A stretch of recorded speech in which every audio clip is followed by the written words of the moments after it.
Selamat siang Bapak Ibu sekalian. Thank you udah sempetin waktu untuk join bedah report hari ini ya. Oke, ini adalah sesi yang rutin ya, setiap bulan kita akan adakan. Jadi khusus untuk usernya Kevlen, di mana di sini kita tidak lakukan private counseling, tapi kita lakukan sesi diskusi untuk sharing cara untuk menginterpretasi reportnya Kevlen ya. Jadi Bapak Ibu kalau ada report yang mau ditanyakan, ada case dari tim atau kandidat, silahkan aja bisa raise hand dan nanti bisa langsung share screen reportnya. Tujuannya apa? Di sini semua bisa saling diskusi, saling ya share pendapat juga gitu ya, nggak ada benar nggak ada salah, karena justru di sesi ini kita akan banyak ajarkan cara untuk memahaminya dan gimana cara untuk menginterpretasi. Ya. Dari Mas Emir ada mau raise hand, boleh silakan Mas. Ya. Mungkin ada yang mau ditanyakan, ada report yang mau di share screen. Aku lagi nggak bisa share screen dipakai device yang lain. Cuman yang ada 2 pertanyaan sih Mas, kalau berdasarkan report yang awal itu ya, yang ingin kami tanyakan tuh sebenarnya 2 gitu, spesifik di kualifikasi manajer. Jadi ada pernyataan di situ adalah ada beberapa orang ya dari tim kami yang menurut report adalah kualifikasi manajernya itu kurang. Nah pertanyaannya, kalau menurut report tersebut cara improve-nya seperti apa? Gitu. Karena itu kan seingat saya ada yang pendekatannya, ada yang nature by nature born gitu ya, udah sejak lahir dia punya soft skill tersebut, sama ada yang bisa di improve gitu kan. Nah, terus yang kedua itu dari versinya Kevlen sendiri, kualifikasi sebagai manajer itu skill set yang dibutuhkan tuh apa aja sih yang mendefinisikan kualifikasi sebagai manajer itu? Skill-skill apa aja sih yang mendefinisikan sehingga ada grafik tersebut gitu? Itu kita pengen tahu sih Mas. Oke, berarti waktu itu yang dipakai oleh Mas Emir dan tim itu kan report organization audit ya. Saya boleh saya izin share screen bagian yang dimaksud supaya teman-teman ini ada gambaran ya. Oke, ya. Jadi ini adalah report yang jenisnya untuk mengaudit kondisi dan talent mapping dari the whole company saat ini, bukan untuk hiring. Di company Mas Emir waktu itu ada assess 27 orang sekaligus, di mana yang akan dilihat adalah untuk mengetahui saat ini komposisi talentnya yang ada itu kebanyakan kuatnya di talent apa saja. Ya, jadi ini buat teman-teman, ini adalah isi reportnya yang mana isinya adalah dari hasil 27 orang, dilihat aggregate-nya gitu. Nah, ada beberapa bagian yang akan dibahas di report ini bagi nanti yang ambil report organization audit. Cuman yang secara spesifik ditanyakan oleh Mas Emir adalah bagian yang ini ya Mas Emir ya? Ya, betul. Secara soft skill, kualifikasi untuk peran manajer dari seluruh tim yang ada itu komposisinya bagaimana.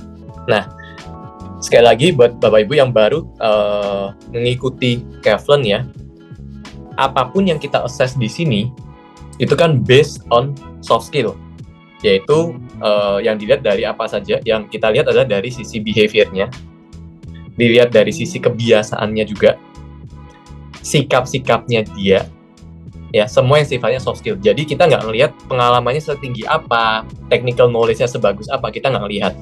Nah, improve-nya gimana caranya? Pastinya banyak sekali, Mas Emir. Karena improvement itu kita akan bicara tentang strategi organization development-nya gimana. Itu pasti membutuhkan pihak-pihak lain juga yang terlibat. Lalu, kalau bicara tentang develop orang, kita harus tahu dulu motivasinya apa dari orang ini. Terus dia ada nggak needs-nya untuk mau dikembangkan. Karena soft skill ini kan masalah mindset. Company bisa aja memberikan pelatihan-pelatihan ke orangnya dengan tujuan untuk grow mereka. Betul ya? Tujuannya kan itu ya. Tapi kalau pada dasarnya orangnya mindset-nya tidak merasa ada kebutuhan ke sana, belum tentu bisa diubah. Belum tentu bisa di-grow. Nah, jadi untuk bisa men-challenge atau grow seseorang untuk bisa di-nurture ke manajer, banyak faktornya. Cara melatih, kemudian interaksinya dia di perusahaan itu, terus culture-nya di perusahaan itu bagaimana, itu akan sangat menentukan. Cuman, kalau kita sudah bisa tahu breakdown per individunya, itu akan bisa lebih terlihat, oh orang ini tuh kalau mau dipengaruhin, kita perlu pengaruhinya bagaimana. Termasuk ya kalau kita mau inserting knowledge-nya supaya dia merasa perlu berubah, ya gimana? Ya itu kita harus lihat benar-benar lebih mendetail. Nah itu adanya memang di report-report yang khusus untuk self-development. Tapi kalau memang tujuannya tidak ke sana, ya report itu akan jadinya terlalu detail untuk dilihat. Ya, jadi untuk mengembangkannya itu akan semua sangat tergantung dari spesifik individu dan juga ya kalau dalam hal ini organisasi, ya culture di company itu bagaimana. Ya, itu untuk pertanyaan pertama terjawab Mas Emir? Dijawab ya. Oke, untuk menjawab pertanyaan kedua. Jadi kalau misalnya tidak ada kita tidak melihat tidak melihat technical knowledge-nya, lalu tidak melihat pengalamannya dia, sebenarnya apa sih kriteria yang dipakai untuk bisa melihat seseorang secara soft skill ini apakah sudah punya kapasitas sampai ke fungsi manajer gitu. Nah, saya akan coba share dulu salah satu contoh report manager yang nantinya ya, yang ini yang Mas Emir kan juga sudah company sudah pesan, cuman belum kita proseskan. Sekali lagi, ada beberapa hal yang harus dipertimbangkan. Yang pertama, ada beberapa company itu yang memang nature industrinya titling manager itu sangat cepat diberikan. Ya, kenapa? Bukan karena pride atau apa, tapi memang nature-nya begitu. Nah, di Kevlon, kualifikasi manager itu kita hanya bicara secara fungsi seorganisasi. Jadi akan banyak terjadi kita temukan bahwa mungkin dalam prakteknya orangnya sudah title manager, tapi dalam fungsi organisasi ketika dicek dengan Kevlon, mungkin ini masih di level senior supervisor atau malah mungkin senior staff. Nah, itu nantinya yang perlu dijadikan bahan pertimbangan. Ya. Nah, komponen yang dipakai untuk mengukur tentang soft skill managerial itu ada banyak, Mas Emir. Ada sekitar 30-an atau 40-an.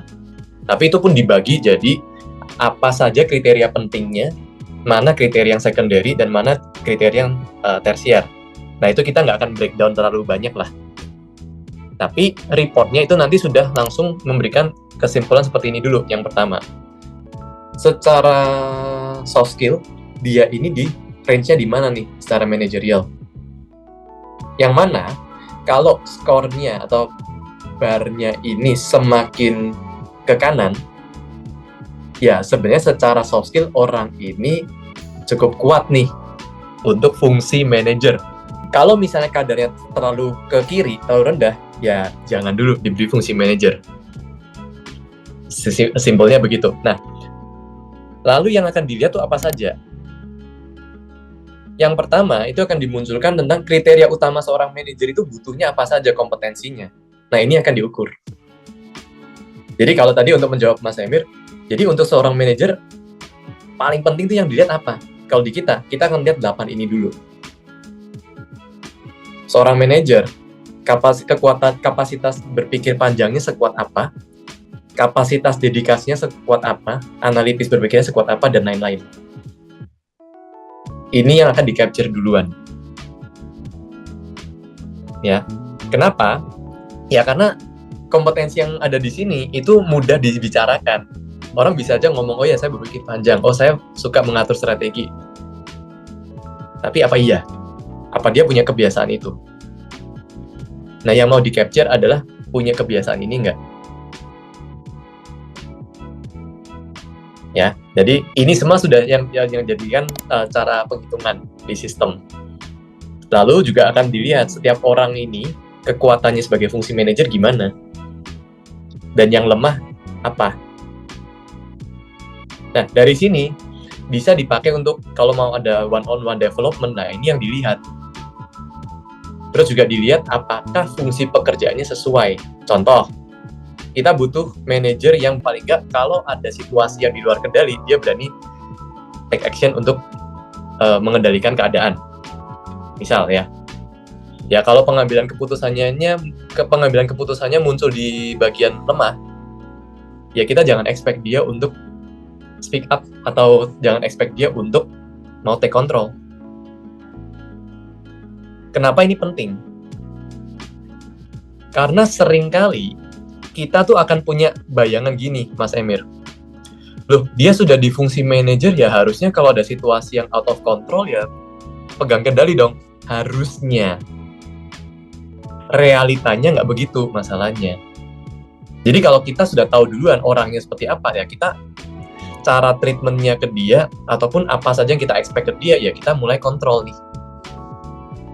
Itu. Jadi gambarannya seperti itu Mas Emir. Alright. Oke. Thank you Mas ya. Cukup jelas sih kalau menurut gue. Berarti people management itu berarti masuknya di yang sekunder justru ya? Ya baik lagi, fungsi manajer itu kan sebenarnya utamanya ya thinkingnya ya. Utamanya enggak. Nah, tapi itu yang kalau dari sisi di kita ya itu yang bagian krusialnya dulu nih. Iya benar. Baru dilihat interpersonalnya, makanya yang dilihat yang muncul di bagian strength and weakness-nya di mana. Sebenarnya kalau di report manager itu nanti ada bagian yang ini leadership style-nya. Ada orang yang thinker nih misalnya thinkingnya kuat, tapi stylenya mungkin autokratis. Bisa jadi kan?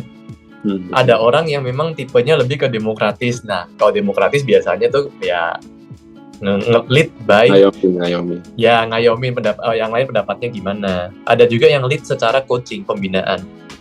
Nah, itu yang nanti akan bisa lebih relevan ke pertanyaan Mas Emir tadi. Nah, ini interpersonalnya masuknya ke bobot yang mana ya? Masih perlu dipecah-pecah lagi, dilihat lagi. Walaupun kita pingin ya lebih mudah melihat orang ya, lebih mudah ngejudge orang, pinginnya lebih cepat langsung kita bisa decide orang ini gimana. Masalahnya orang nggak sesimpel itu. Jadi kita perlu bisa breakdown jadi beberapa layer dan kita pahamin dulu konteksnya gimana, baru kita bisa make decision. Next step-nya kita harus apain orang ini. Ya, itu nanti di report yang akan yang berikutnya yang Mas, kalau nggak salah kan akan pesan yang di breakdown itu ya, itu akan lebih bisa kelihatan. Ya, alright. Thank you Mas ya. Thank you Mas Emir. Sama-sama, thank you.